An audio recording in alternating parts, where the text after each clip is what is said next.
Logosofía.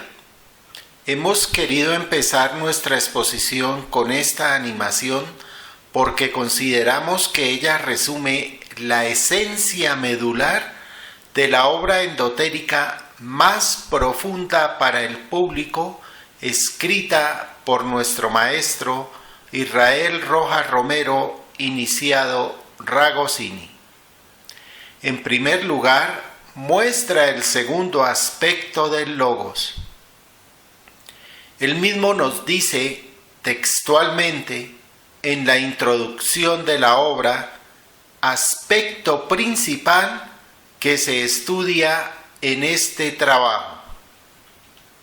Y allí mismo nos enseña que verbo, acasa, Cristo son sinónimos de logos, y también que todos los procesos de generación, conservación y transformación se verifican por la acción de la palabra, por la acción del sonido.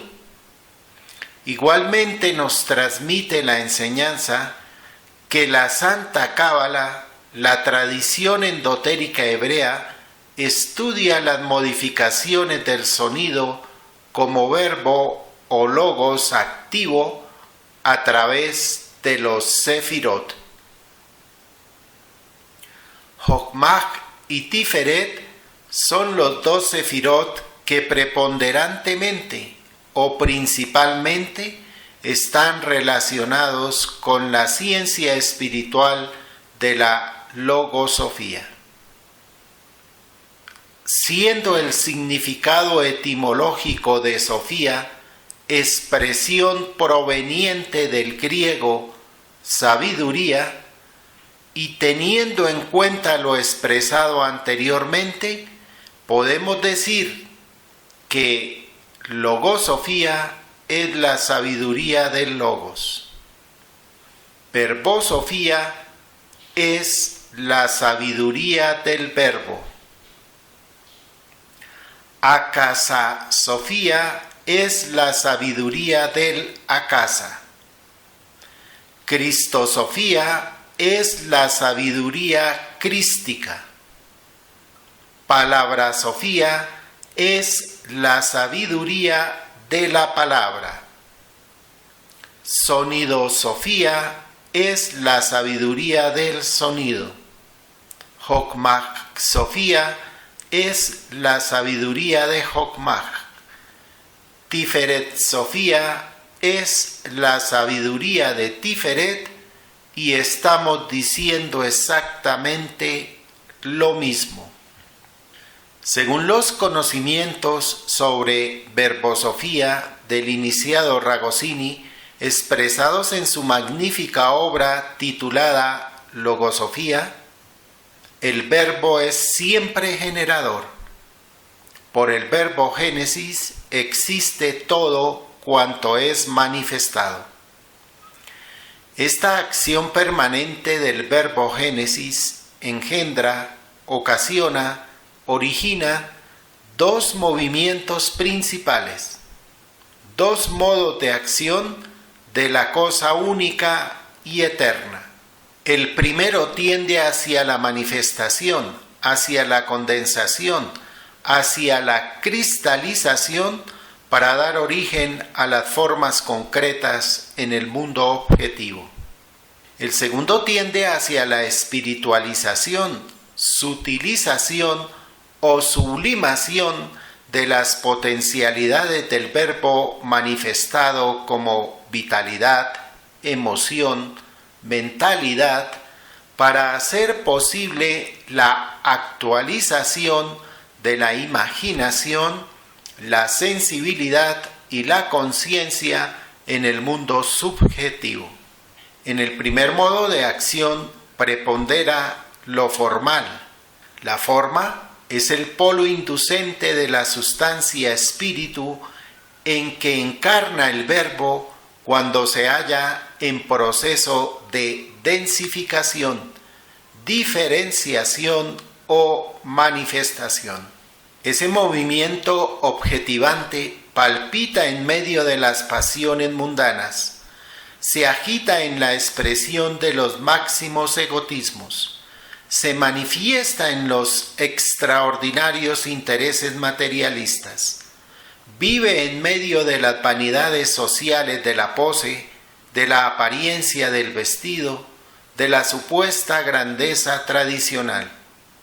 En resumen, en todo el polvo de los volubles deseos humanos palpita recóndito, escondido de manera soslayada pero real, el culto al poder procreador que encarna objetivándose en el toro de las pampas, en el cáprido que se eleva sobre las cimas agrestes de la empinada tierra, en el burlón pasional que se cree superhombre y diferente porque lleva una fuerza que le da un potencial que él no sabe sublimar y por lo tanto se convierte en un humano engreído. Todos estos estados que acabamos de analizar hacen referencia al falicismo de todas las edades y lo sigue siendo para todos aquellos que no han comprendido y sentido, aunque sea en forma ínfima, el segundo modo de acción de la cosa única y eterna. En este segundo modo de acción prepondera lo espiritual, lo sutil, lo sublime. El primer modo es la manifestación o preponderancia del egotismo. El segundo modo es la expresión del altruismo. El primero es la exteriorización de lo intrascendente. El segundo es la realización por sentimiento progresiva e incesante de lo trascendente. Así tenemos la lucha permanente entre el poder procreador y el poder sublimador del verbo de vida. Ayer como hoy, la lucha se realiza con inusitado vigor, apareciendo por una parte los del culto fálico o tántrico, en oposición ideológica como científica a los que rinden devoción sublimatoria a ese verbo generador. Los que rinden culto al poder procreador son llamados con justicia los hermanos de la sombra. Y los que rinden culto al segundo aspecto del logos, al verbo de vida, son llamados hermanos de la luz, hijos de la luz. Atento el ojo, tranquilo el oído, serena la mente, sensible el corazón y acalladas las ligeras emociones del mundanal ruido, el aprendiz, el estudiante del misterioso sendero, debe darse cuenta exacta de cuál es la vía que transita.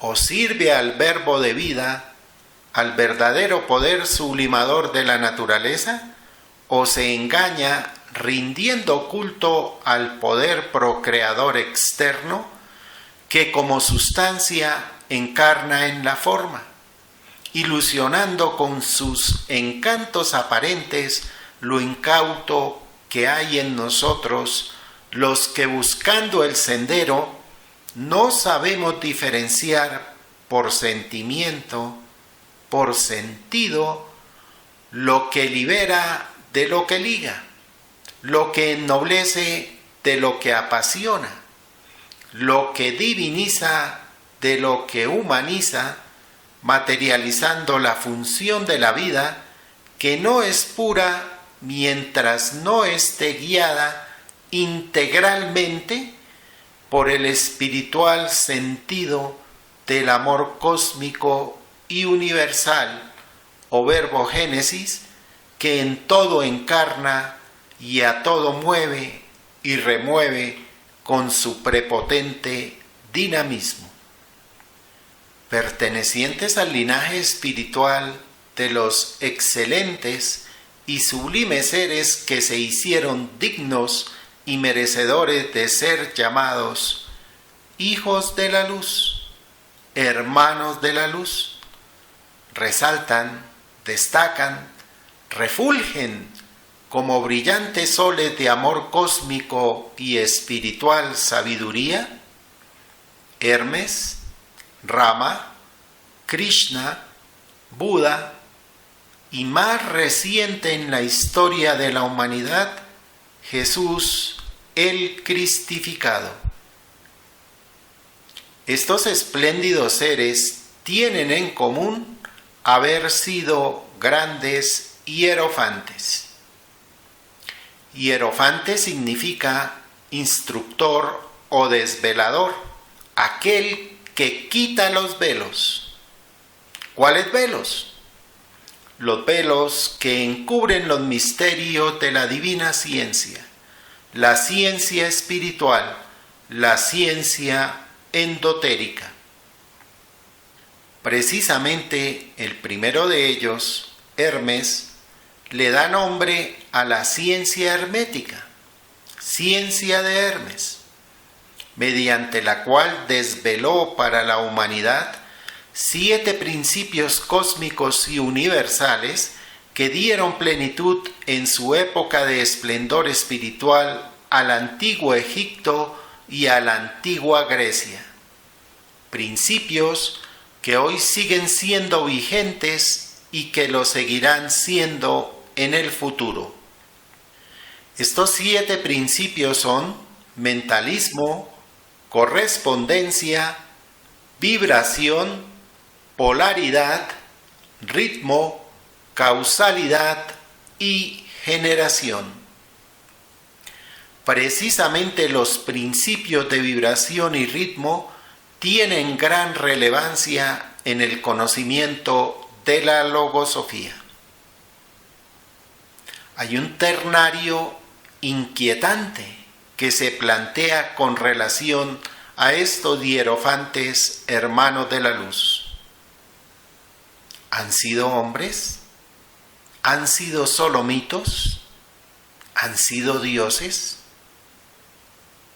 El Chohan Kuthumi, en la carta número 59 del mes de julio del año 1883, dirigida a Alfred Percy Sinnett, hace total claridad de la diferencia entre Jesús, ser humano, y Cristo, segundo aspecto del Logos o Verbo.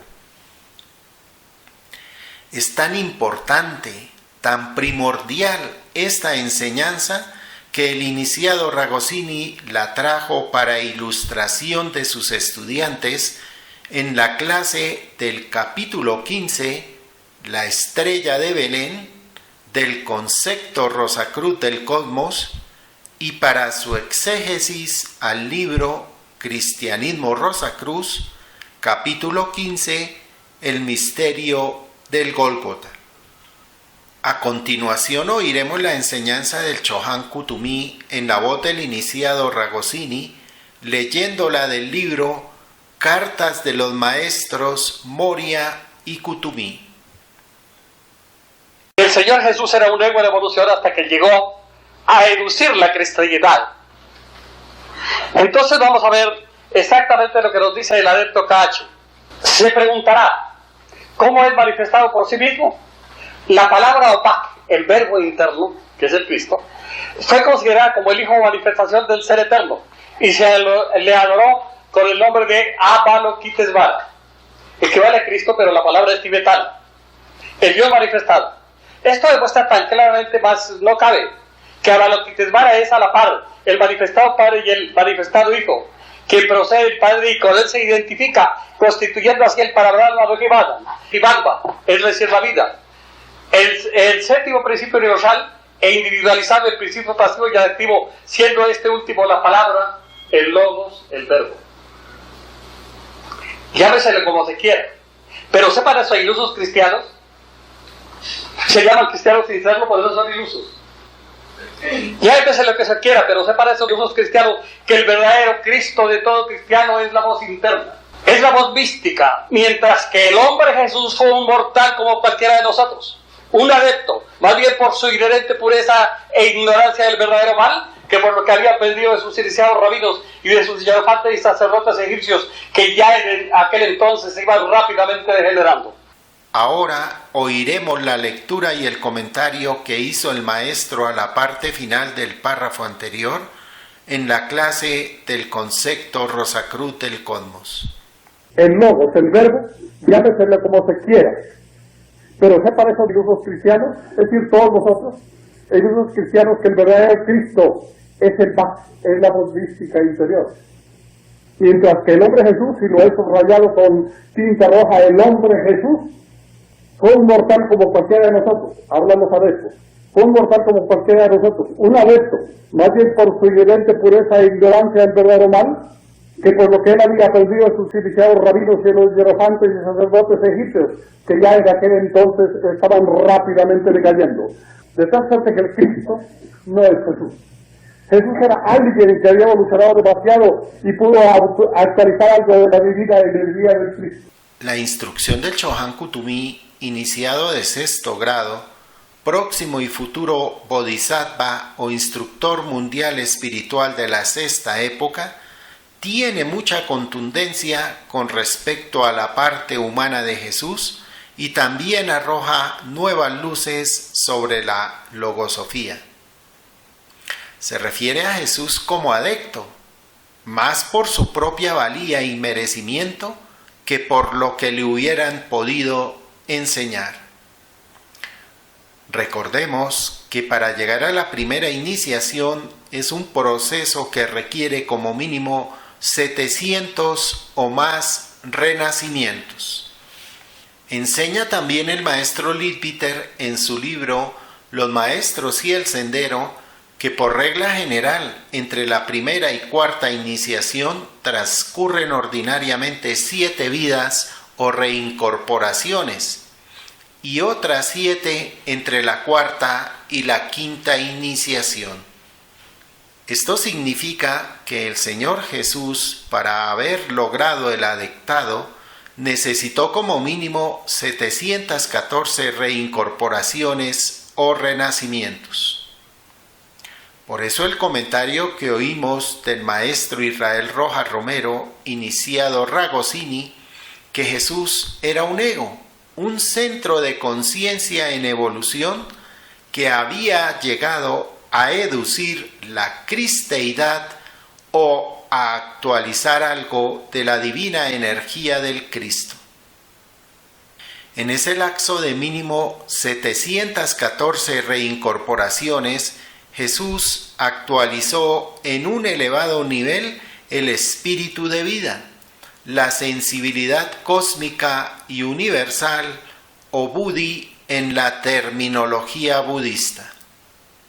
En sí mismo puso en condición activa, dinamizó, desarrolló la potencialidad del segundo aspecto de su ego, centro de conciencia de su ser interno, sintonizando, armonizando, vibrando en conjunción, en correspondencia con el segundo aspecto del Logos, con el Verbo, con Cristo. Realizó un trabajo tan espléndido que siendo ya un adepto y por lo tanto miembro de la jerarquía oculta o gran fraternidad blanca, se convirtió en un mensajero de esta para mostrar a la humanidad el camino a seguir, para despertar el anhelo de hacer nacer el Cristo místico en todos y cada uno de los seres humanos. Los mensajeros de la fraternidad blanca reciben el nombre de avatar espiritual. ¿Qué es un avatar? Un avatar es un exponente de, un representante de, un enviado de, un apoderado de, un regente de, un dignatario de, un intermediario de, un comisionado de, un embajador de, un portavoz de, un prototipo de, un heraldo de, un mensajero de, un agente de, un emisario de. Nuestro maestro nos colocó un ejemplo muy ilustrativo. Albert Einstein fue un representante de las matemáticas, fue un exponente de alto nivel de las matemáticas, fue un portavoz de las matemáticas, pero él no era las matemáticas. Y decimos nosotros de manera análoga, el ser humano que quiera convertirse en un heraldo de las matemáticas, nada saca con rogarle al espíritu de Einstein que lo convierta en matemático.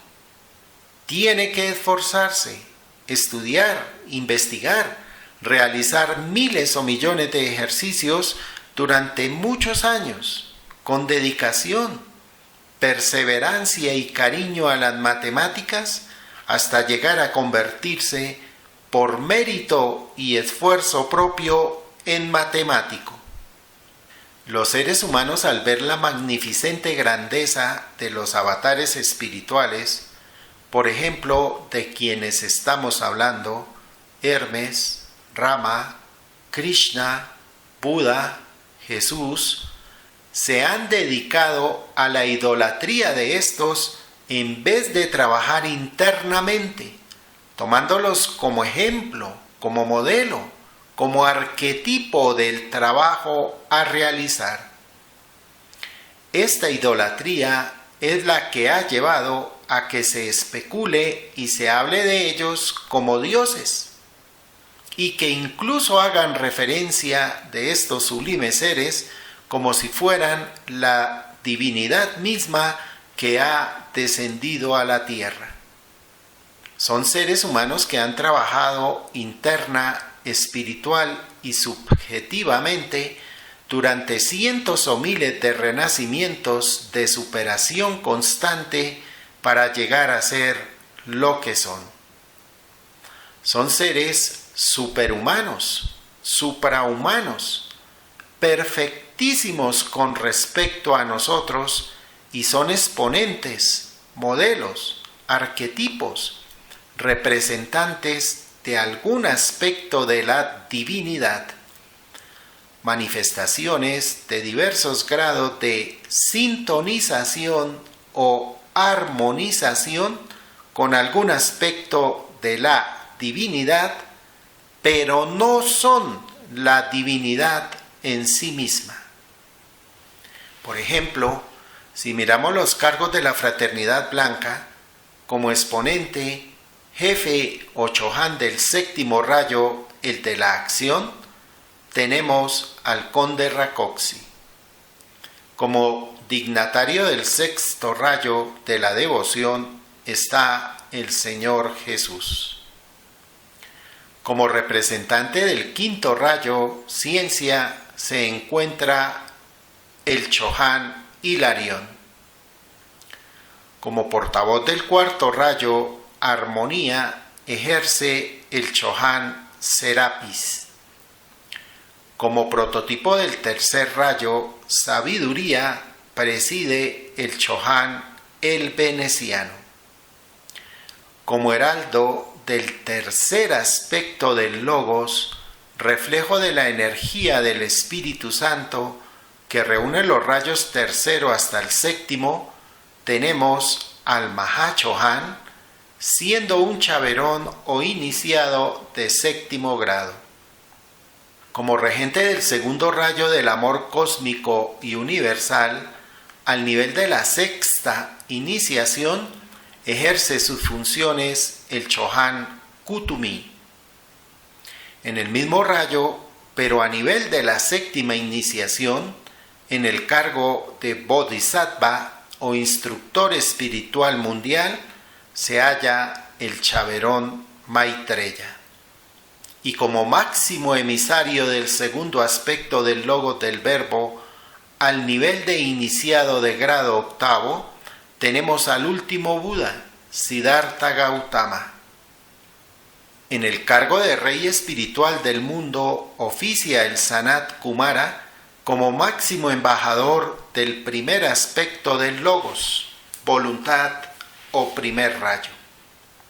Para este mismo rayo, voluntad, a nivel de la octava iniciación, en el cargo de Budas Pratyekas, se encuentran 3 Kumaras que llegaron con el rey espiritual del mundo procedentes de Venus hace 18 millones de años. Asimismo, en el cargo de Manu, arquetipo de la quinta raza raíz, la Arya, tenemos al Chaverón Vaivasvata, al nivel de la séptima iniciación. Desempeña el cargo de jefe de este primer rayo, voluntad, a nivel de la sexta iniciación, el Chohan Moria. Cada uno de estos seres es la manifestación de un grado de reflexión, de reflejo, de identidad o identificación con la divinidad. Todo lo anterior nos aclara cómo, partiendo de lo humano, a través de un perfeccionamiento continuado y progresivo, estos grandes seres han llegado a educir, a exteriorizar y a representar diferentes grados de los poderes internos que latentes estaban en los principios espirituales de su ser. También podemos apreciar cómo sus biografías han servido para expresar verdades relativas a actividades cósmicas, ritmos cósmicos, o también los diferentes niveles de iniciación, como por ejemplo los expresados gracias a la vida del Señor Jesús, el cristificado, como nacimiento, bautismo, transfiguración, crucifixión y resurrección, que son símbolos de las iniciaciones por las que han pasado y pasarán todos aquellos que han llegado o llegarán a nivel de cristificado, adepto o iniciado de quinto grado.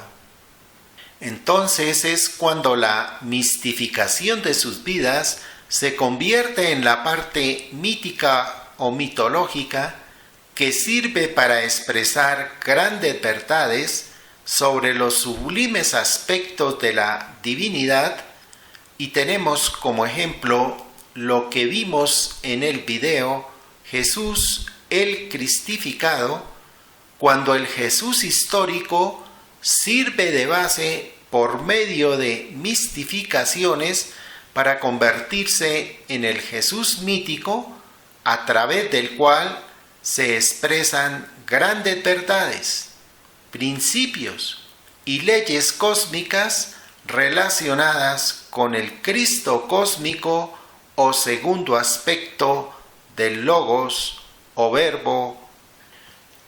Cuando el demonio de los sentidos físicos ha conducido al ser humano al punto de la forma, obteniendo de ella sensualidad a través de la función fisiológica de la potencia procreadora, cuando la fuerza instintiva del materialismo, no teórico, sino aquel culto externo rendido al fálico potencial de la naturaleza procreadora, ha hecho que la humanidad olvide su ser interno, su esencia divina y espiritual, su filiación trascendente, es cuando se han manifestado ante el mundo esos grandes iniciados, esos grandes avatares espirituales como Hermes, Rama, Krishna, Buda, Jesús el cristificado,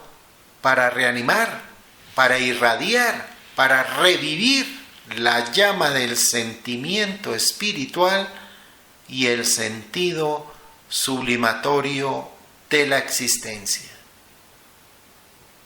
En la antigua dispensación se rinde culto al poder procreador con el nombre de Jehová.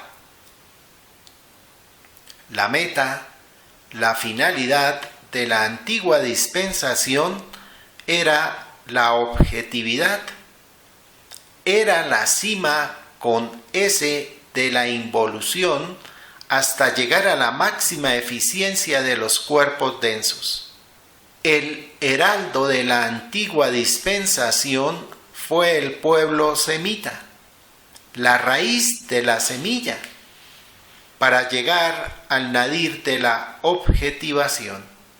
Pero en la nueva dispensación emprendemos el sendero del retorno hacia nuestros orígenes sutiles, por lo tanto, hacia la sublimación, hacia la sutilización, hacia la evolución espiritual, hacia la actualización de los poderes latentes en nuestro ser interno.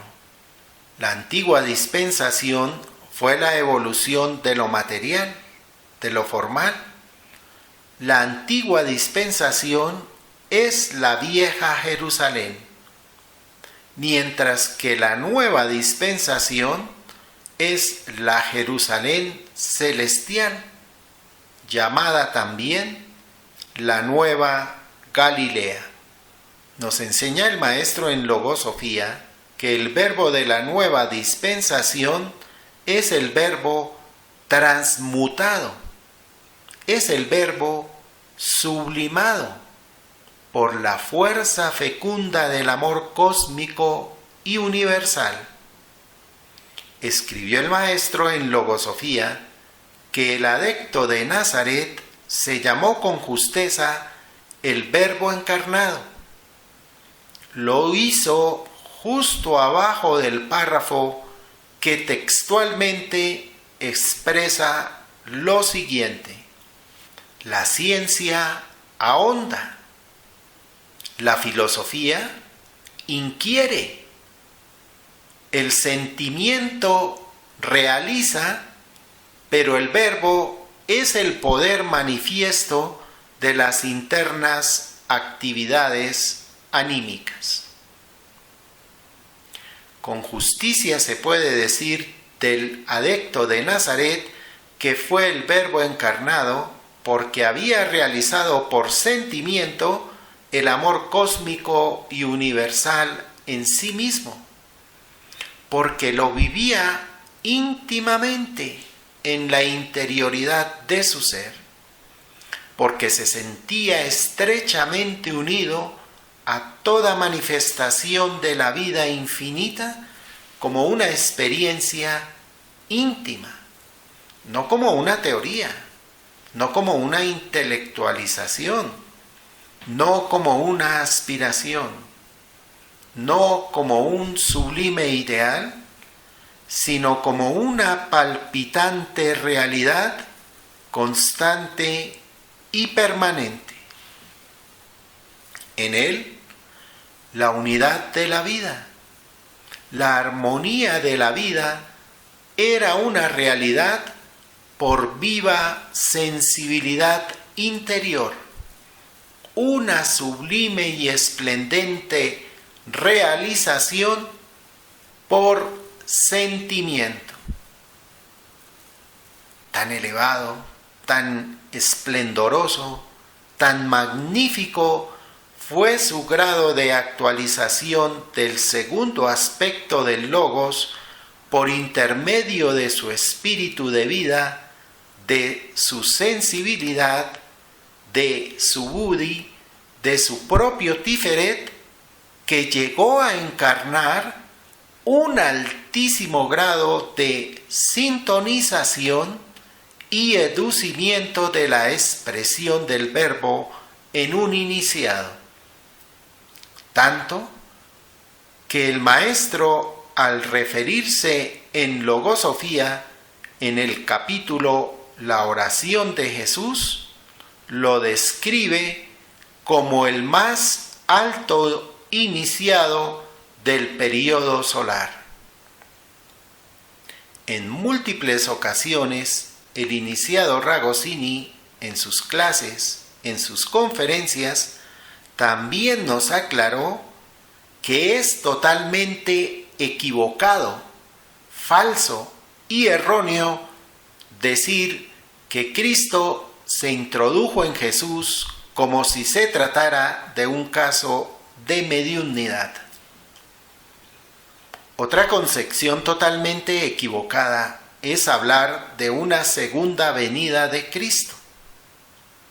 Cristo ni va ni viene. ¿Cómo puede ir o venir si es una energía tan sutilísima y omnipresente que desde la novena dimensión permea, penetra todo el sistema solar? Su aura se extiende hasta el planeta Urano, irradiando vida y amor universal a todos los planos cósmicos, a todos los niveles de densidad, sutilidad, a todos los planetas, a todos los reinos, a todos los seres sutiles y no sutiles de nuestro sistema solar. Volviendo al caso de la supuesta mediunidad de Jesús, preguntamos: ¿la personalidad de un ser humano, por más perfecto que sea, sería capaz de contener tan poderosa, tan tremenda energía? Pensemos en lo siguiente.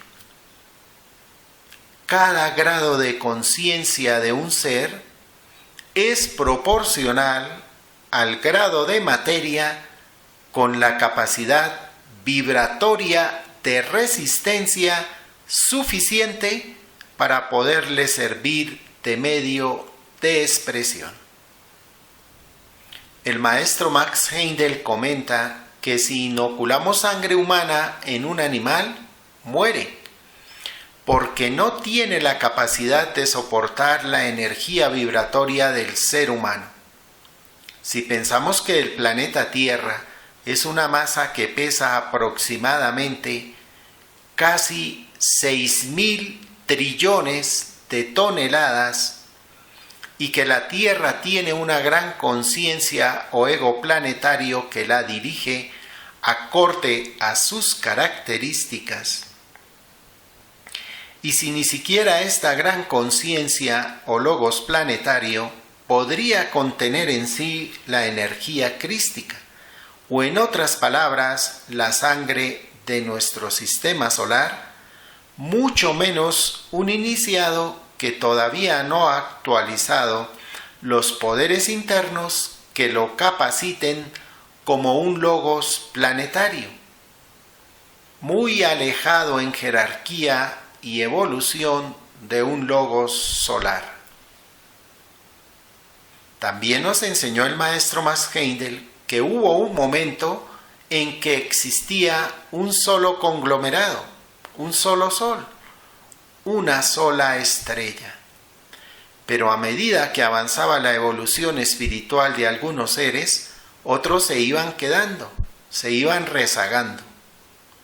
Estos seres rezagados no tenían la capacidad energética suficiente para soportar las altas vibraciones de los demás evolucionados y se fue haciendo necesario desplazarlos de la masa central. Así es como primero se arrojó la masa correspondiente a Urano, después a Saturno, a Júpiter, etc.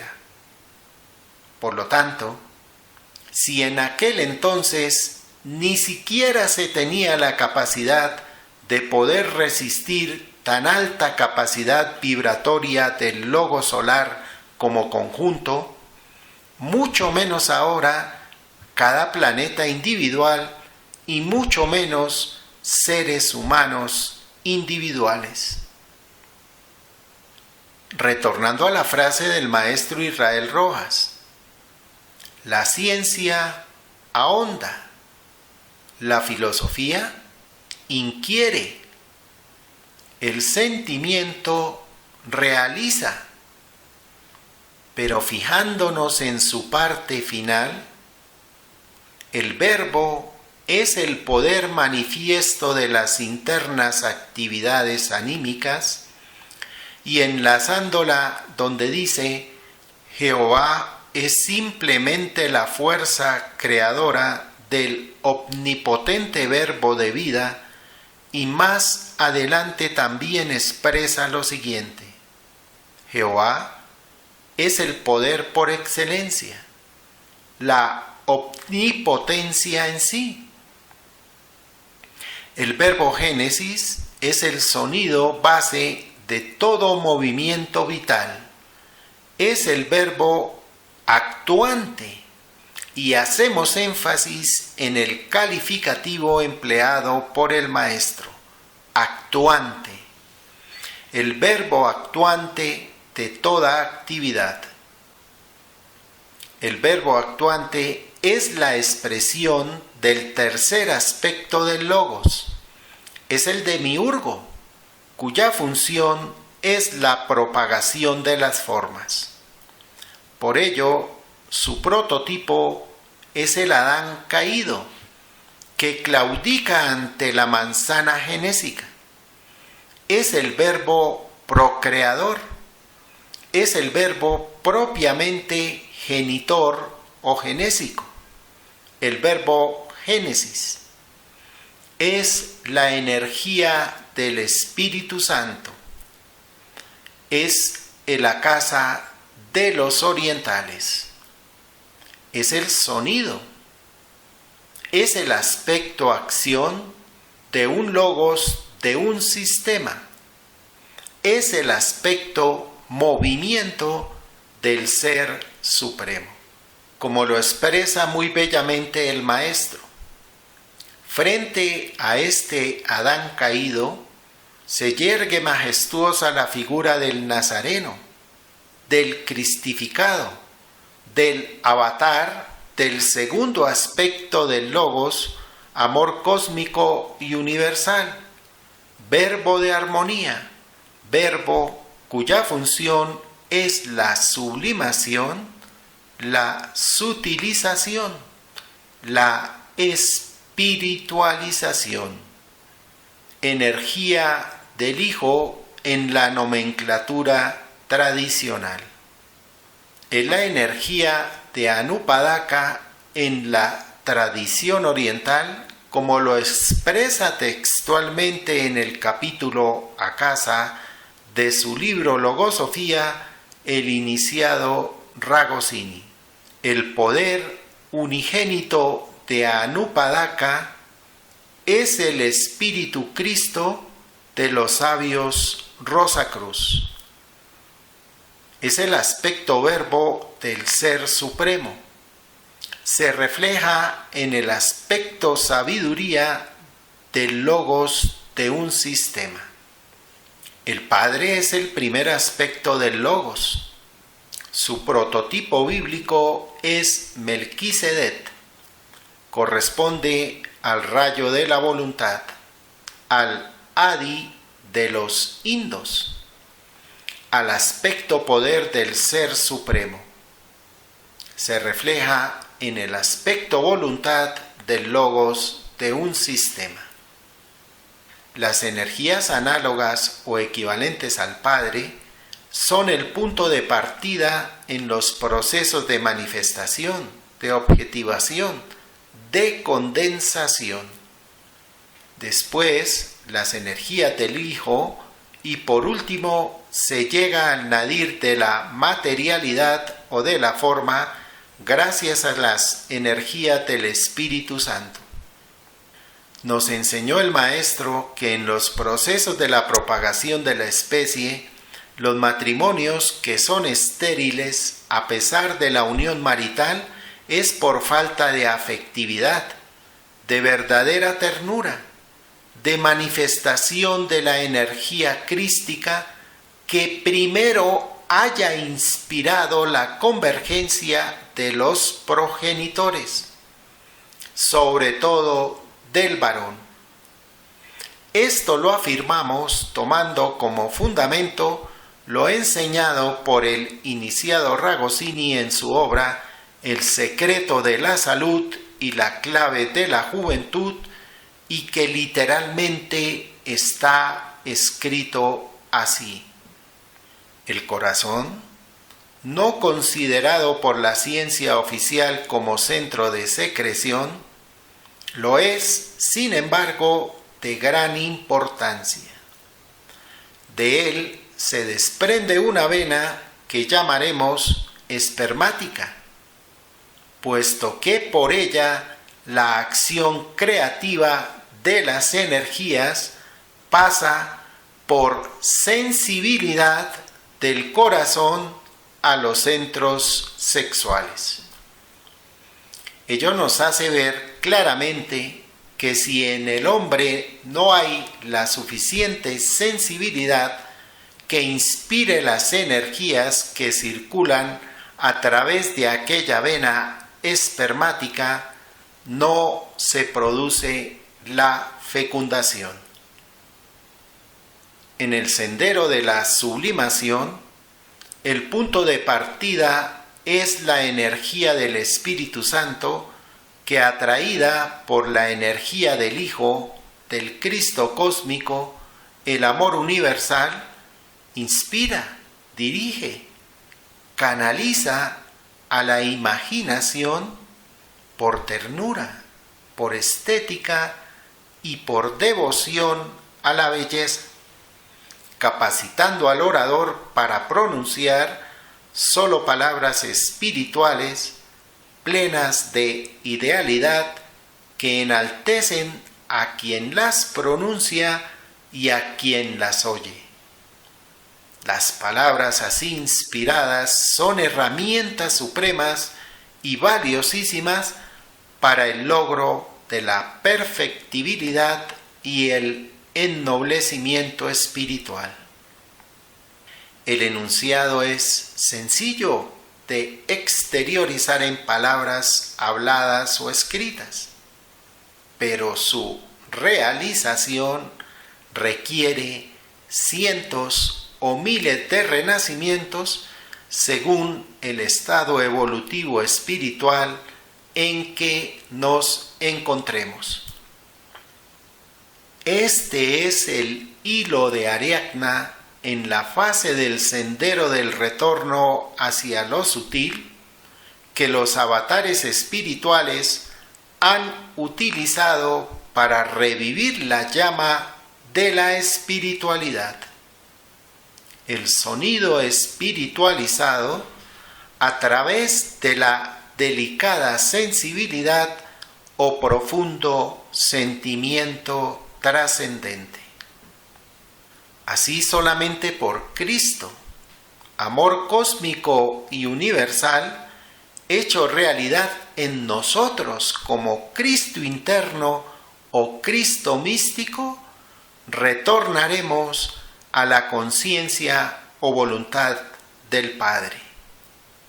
En su sapiencia sobre logosofía nos enseña el Maestro que el sonido convertido en palabra es lo único que nos da a conocer el fondo mismo del alma humana. El sonido encarna la emoción que caracteriza el momento psicológico de quien la pronuncia. Y por lo tanto, el que sabe oír, el que sabe sentir a través del fenómeno auditivo la emoción que anima al verbo hablado, éste no se equivocará jamás en cuanto a la realidad pensante y senciente del ser humano que expresa en palabras lo que palpita en el fondo de su ser. No importa que la forma gramatical con que se exprese tenga un sentido convencional para encubrir lo que siente. El sonido no deja lugar a dudas sobre la emoción que embarga al alma que se expresa a través del lenguaje. El iniciado Wiracocha, maestro Rosacruz Krumheller, también nos infunde la concientización de esta gran verdad cuando escribió en Logos Mantran Magia: en la constitución psíquica es la tonalidad la indicación del ser interno. Es importante mencionar que el gran Wiracocha en esa misma obra instruyó que las palabras son pensamiento materializado. La palabra pronunciada es un conjuro para sanar o matar. Las palabras conmueven el astral con su impulso vibratorio, dejando en él su huella benévola o perversa. Nosotros debemos esforzarnos en seguir el ejemplo de Jesús, el cristificado, que por su palabra plena de poder del Espíritu Santo, por su palabra impregnada de la delicadeza y sublime sensibilidad de su alma, sintonizada en un alto grado de armonía con el segundo aspecto del Logos, Cristo, amor cósmico y universal, calmó tempestades, curó enfermos, levantó el ánimo de los agobiados, dio luz a los ojos físicos que carecían de ella, iluminó almas, despertó conciencias, liberó a los obsesionados de su martirio, devolvió la capacidad de movilidad a los paralíticos, grabó una huella indeleble, profunda en el alma de la colectividad humana que seguirá iluminando el sendero espiritual de quienes anhelamos seguir sus magistrales huellas. El sonido es, por lo tanto, el mayor misterio de la naturaleza. Y para ilustrar este acerto, el maestro Ragosini nos dice en forma textual: los que hayan leído el curioso relato que hace Ferdinand Ossendowski en su obra Bestias, Hombres, Dioses, encontrarán que el autor, al referir la charla que logró sostener con un Mahatma, éste le dijo que existía un ser llamado el Rey del Mundo, cuyo nombre era Om. Ciertamente allí aparece el gran misterio del sonido, de la palabra pronunciada, poniendo, eso sí, el corazón en los labios, para poder obtener la comunión con el Verbo de vida, con el Rey del mundo, con el gran hierofante que oficia en el grandioso templo de la naturaleza, con el Logos encarnado en el más grande de los seres, el que, habiendo unificado su conciencia particular con la conciencia única, ha completado el círculo de la más grande realización posible.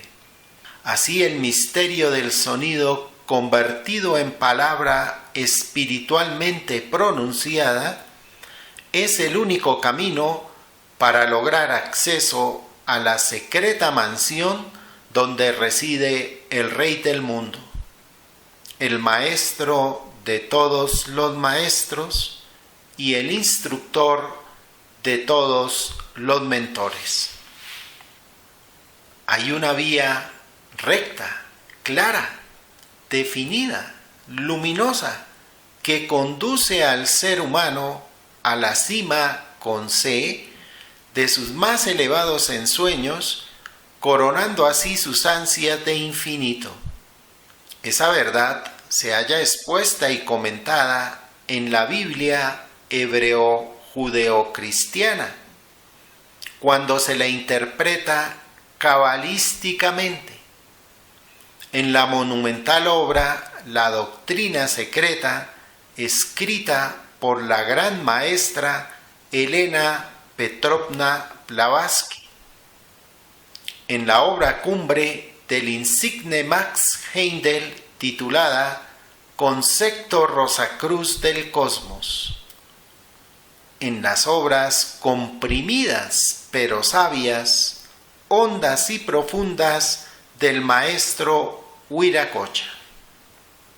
Blavatsky, Heindel y Wiracocha son los tres grandes que han sabido ahondar, sentir y comprender el endoterismo de la vida, cual es el hilo misterioso que enlaza el tiempo pasado, el actual y el futuro con su hebra de oro, el verbo de vida. Elena Petrovna Blavatsky, Wiracocha, Max Heindel, todos ellos con apariencia conceptual distinta para los que solamente podemos mirar la forma y no la esencia. Ellos, con su propio sentido y sublimada comprensión, han sabido transitar la vía esplendente del Verbo que en todo encarna por Génesis. Estos tres iniciados llegaron a la misma conclusión, o sea, el conocimiento de los poderes que encarna el Verbo, el poder máximo que se puede obtener por la sublimación y educación de la palabra. En algún lejano futuro, esta realización por sentimiento nos hará vivir en armonía y plenitud, porque habremos realizado en algún grado la gran obra, el movimiento perpetuo. Habremos espiritualizado la materia, habremos impregnado sensoconscientemente del círculo del infinito a la cuadratura de la materia en eternal movimiento en el sendero de la perfectibilidad sin fin.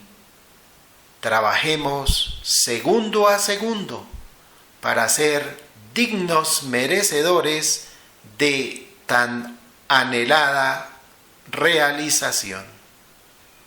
Muchas gracias.